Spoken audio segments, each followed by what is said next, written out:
Merhaba sevgili dostlar. Bir önceki dersimizde bu ders bağlamayı işleyeceğimizi söylemiştik. Fakat bağlamayı işlemeyeceğiz. Çünkü bir şey unutmuşuz. Tonal donanımı anlatmayı unutmuşuz önceki derste.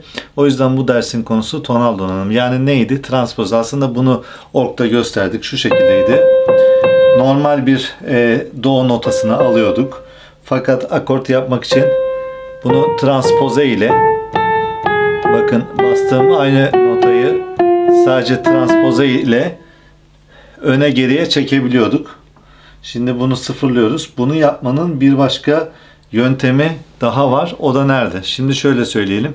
Herkesin orgunda bu transpoze özelliği olmak zorunda değil. Özellikle MIDI keyboard kullanıyorsanız transpoze özelliği olmayabilir. Bunu software olarak bilgisayardan yapabiliyor olursunuz. Fakat şimdi biz bilgisayar kullanmıyoruz. Burada iPad kullandığımız için GarageBand uygulaması üzerinde bunu nasıl yapacağız? Size bunu göstermek istiyorum. Evet, şimdi bu transpoze özelliğini biz nasıl kullanacağız? Öncelikle bu yaptığımız besteyi bir çalıştıralım. Bakın.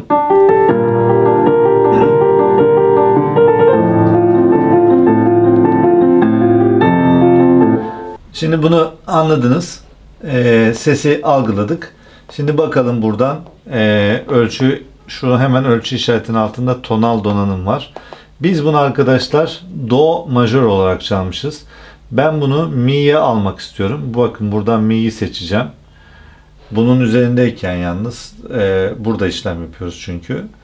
Tam bunun üzerindeyken, şuradayken, deminki gibi olmasın. Şöyle hemen basıyorum.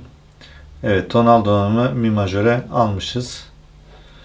Burada minör mü majör mü o kalıpları da seçebiliyorsunuz arkadaşlar. Şimdi bunu bir de mi majör olarak çalalım. Bakın ses değişti.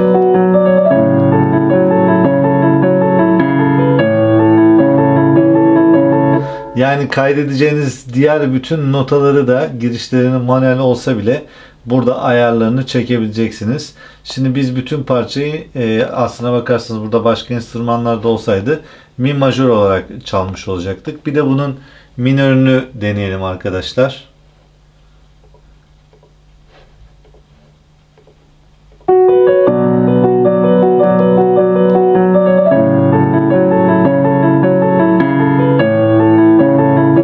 Çok bir şey fark etmedi. Nedeni şu: majör ve minör kalıpları akort gruplarına göre oluyor. Fakat biz burada akort basmadık. Direkt olarak bir klavye üzerinden giriş yaptığımızdan dolayı herhangi bir GarageBand'ın akordunu kullanmadık. Yani nedir? Gitar akorları falan var, hazır akorlar. Bunları kullanmadığımız için majör minör kalıbında çok fark etmiyoruz. Ancak burada notalarda baktığımız zaman mesela şimdi R'yi alalım. Gene bizim grup majörde kalsın. Çünkü bastığım akorlar benim aslına bakarsanız majör grubunun. Şu anda R tonunda çalıyor. C'ye de alabiliriz. Bir de C'den deneyelim.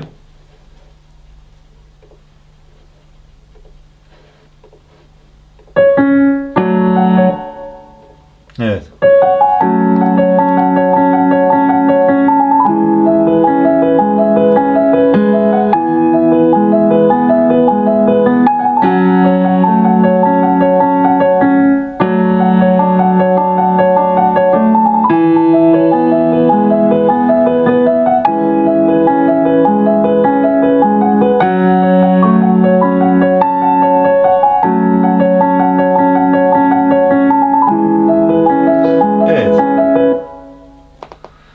Olay bu. Şimdi bir de arkadaşlar bunların üçlemeleri falan oluyor. Onu da göstereyim hazır buraya kadar gelmişken. Şurada ayarlar bölümüne giriyorsunuz.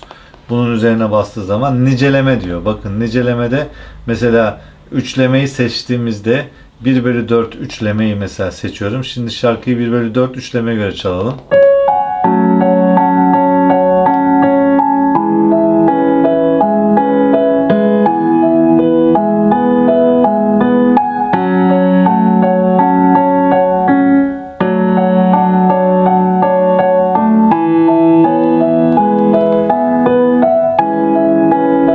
Evet, bozuldu biraz ama siz bunun nerede ne şekilde kullanılacağını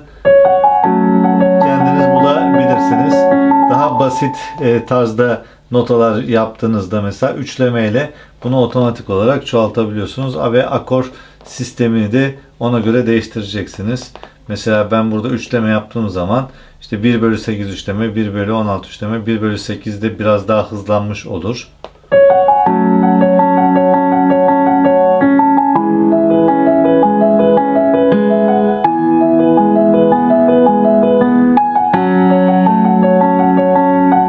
Gibi. Şimdi ben eski haline, normal haline alıyorum.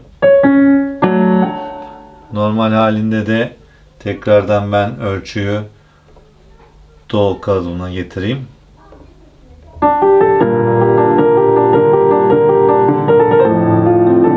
Evet. Şimdi arkadaşlar gördüğünüz gibi biz bunu niye kullanıyoruz? Başta da söylediğim gibi şimdi elimizde bir saz olduğunu düşünün. Bu sazın akordu farklı olabilir. Ben mi'ye göre ayarlamışımdır. Siz la'ya göre ayarlamışsınızdır. Ya da enstrümanın bir sonraki enstrümanınız, çalacağınız enstrümanınız atıyorum işte klarnet olabilir. Sol klarnet, si klarnet. Dolayısıyla bu eşlik edeceğimiz arka taraftaki bu sesleri siz ona göre aynı ton düzlemine getirmek zorundasınız ki sesler birbirleriyle örtüşsün. Yani atıyorum hani ben burada do notasına basarken herhangi başka bir enstrümanda bastığım do notası farklı bir transpozisyonda kalırsa o zaman biz istediğimiz müziği algılayamıyoruz. Dolayısıyla ayarı buradan yapamayanlar için buradan yaptığınız zaman da şöyle bir şey var. Buradan yaptığınız bu tonda kaydeder. İlk kayıt tonu do'dur. Yani bunu do olarak algılar. Burada yaptığınız transpozeyi algılamaz. Dolayısıyla burada ne kadar alsanız da daha sonrasında değiştirmek isterseniz GarageBand uygulaması üzerinden değiştirebiliyorsunuz. Şimdi net olarak şunu söyleyeyim. Bir sonraki dersimiz kesinlikle bağlamayı sisteme entegre etmek olacak. Bunun için jack girişi olan bir bağlama kullanacağız ve mono bir kabloya ihtiyacımız olacak. Bir sonraki derste bağlamayla birlikte görüşünceye dek hoşça kalın. Kendinize iyi bakın.